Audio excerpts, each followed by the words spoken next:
जय हिंद दोस्तों, welcome to my channel JEE and NEET tutorial. आज भी हम आपके लिए लाए हैं सेंटर ऑफ मास का एक इम्पोर्टेंट क्वेश्चन। ठीक है, ये एक अच्छा क्वेश्चन है और एनटीए व्यास लेवल शायद पेपर नंबर 89 का ये क्वेश्चन है। ऐसे ही हम मैकेनिक्स के अच्छे क्वेश्चन एनटीए व्यास या फिर पीवाईक्यू या फिर एससी वर्मा से ला रहे हैं आपके लिए। ठीक है, और आगे फ्यूचर में हम सोच रहे हैं कि केमिस्ट्री का भी लाएँ, और आप चाहते हैं तो कॉमेंट बॉक्स में यस लिख कर बताएं आप। ठीक है, चलिए हम क्वेश्चन को शुरू करते हैं। बार क्वेश्चन पढ़ लेते हैं।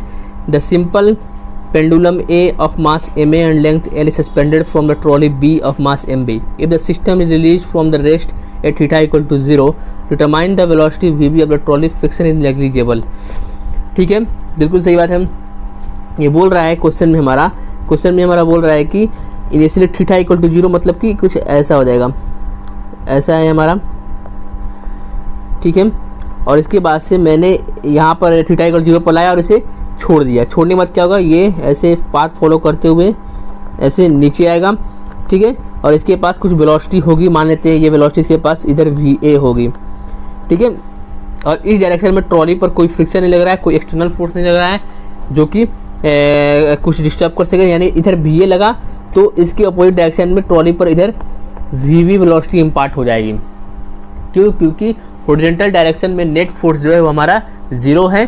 ठीक है, तो इधर इसकी वेलोसिटी कितनी हो जाएगी, VB हो जाएगी। यही हमको फाइंड करनी है कि VB की वैल्यू कितनी होगी। ठीक है, क्वेश्चन समझ में आ गया।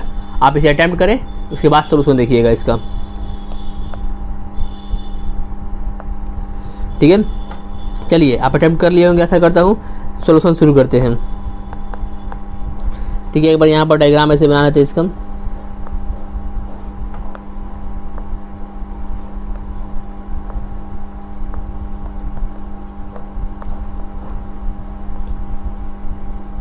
ऐसे इनिशियली कुछ ऐसा दे रखा है और इसको यहाँ से छोड़ा गया। छोड़ते ही इसके पास इधर इसकी वेलोसिटी VA यहाँ पर होगी और इसकी वेलोसिटी इधर VB होगी। ठीक है, इसकी वेलोसिटी इधर हमारे VA होगी और इधर वेलोसिटी VB होगी।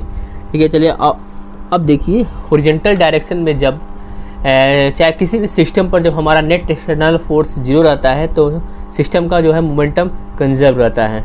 सेंटर ऑफ मास का सवाल सॉल्व करने से पहले आपको सिस्टम को चूज करना अच्छी तरह से आना चाहिए। और आप सिस्टम अच्छी तरह से चूज कर लेंगे तो आप सवाल को इजीली हैंडल कर सकते हैं। ठीक है, आप सिस्टम बेसिकली ऐसे मानिए कि जो भी हमारे एक्सटर्नल फोर्सेस लग रहे हैं वो 0 हो जाए।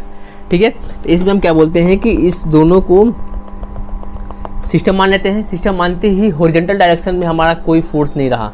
इसमें सवाल में मुझे रखा है कि फ्रिक्शन नहीं है, यानी हॉरिजॉन्टल डायरेक्शन में कोई हमारा इसमें एक्सटर्नल फोर्स नहीं है, तो हॉरिजॉन्टल डायरेक्शन में हमारा मोमेंटम कंजर्व रहेगा। लेकिन वही वर्टिकल डायरेक्शन की बात करें तो वर्टिकल डायरेक्शन में एक्सटर्नल फोर्स हमारा mg वर्क कर रहा है। ठीक है, तो अगर mg लग रहा है तो यानी एक्सटर्नल डायरेक्शन में वर्टिकल डायरेक्शन में हमारा मोमेंटम कंजर्व नहीं रहेगा।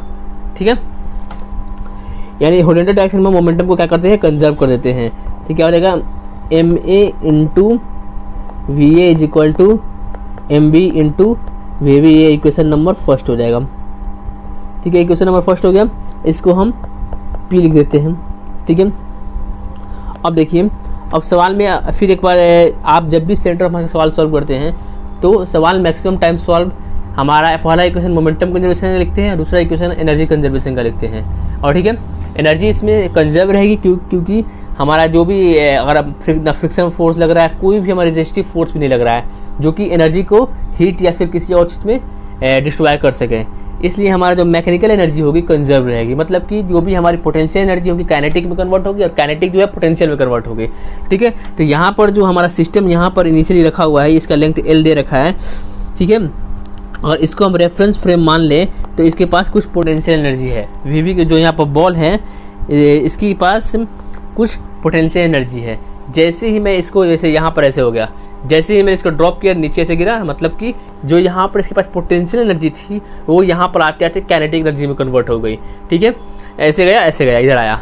ठीक है, तो यानी ऐसे यहाँ पर बात करेगा तो कितना गिरा मास, ये मास अगर यहाँ पर देखें यहाँ पर तो ये हमारा मास M अटैच्ड है, L लेंथ नीचे ड्रॉप हुआ, तो यानी इसके पास पोटेंशियल एनर्जी कितनी हो गई, mgl।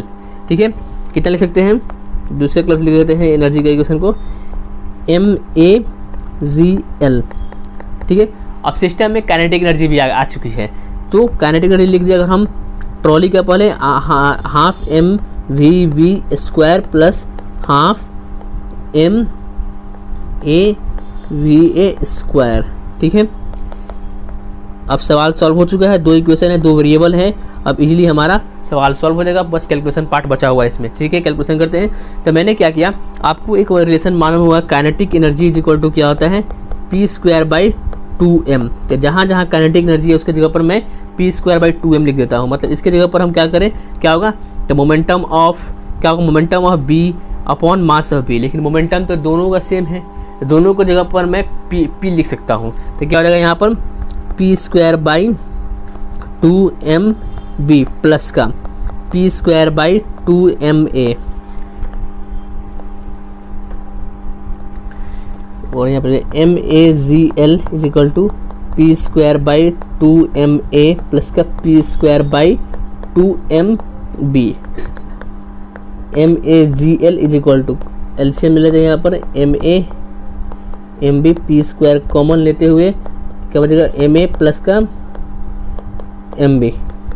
ठीक है, यहाँ पर क्या आ जाएगा हमारा 2ma² MB upon MA plus का MB का रूट P आ गया। यानी P इज इक्वल टू कितना आ जाएगा, MA² है तो MA बाहर आ जाएगा, अंदर क्या बचेगा 2MB, ये GL तो छूट गया यहाँ पर, सॉरी GL हो जाएगा, क्या हो जाएगा यहाँ पर MBGL अपॉन MA प्लस का MB। वेलोसिटी किसकी निकालनी है, B की। ठीक है, तो P की जगह हम क्या लिखेंगे, MBVV is equal to MA root over 2MBGL upon MA plus का MB।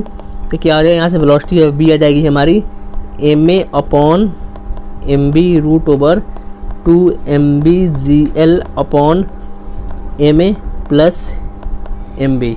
ठीक है, अब ऑप्शन मैच करते हैं। तो कोई सा भी आपका ऑप्शन मैच नहीं कर रहा होगा, यानी इसमें एक और लास्ट स्टेप बचा हुआ है कि हम क्या करें, यहाँ से हम क्या करते हैं, MB को कॉमन लेते हैं और MB को कैंसिल करेंगे। जैसे ही कैंसिल करने के बाद हमारा फाइनल जो आंसर आएगा, ये लिख देता हूँ, VV is equal to root over 2GL upon 1 plus, यहाँ से B कॉमन निकाल के कैंसिल करेंगे, क्या बचेगा यहाँ पर MA अपॉन MB, और ऑलरेडी यहाँ पर हमारा MA अपॉन MB था ही। तो ये हमारा फाइनल आंसर हो जाएगा, जो कि ऑप्शन नंबर फर्स्ट हमारा सही है। ठीक है, आप कमेंट बॉक्स में लिख के बताएं कि आपको क्वेश्चन कैसा लगा। आप वीडियो को लाइक करें, चैनल को सब्सक्राइब करें। Thank you.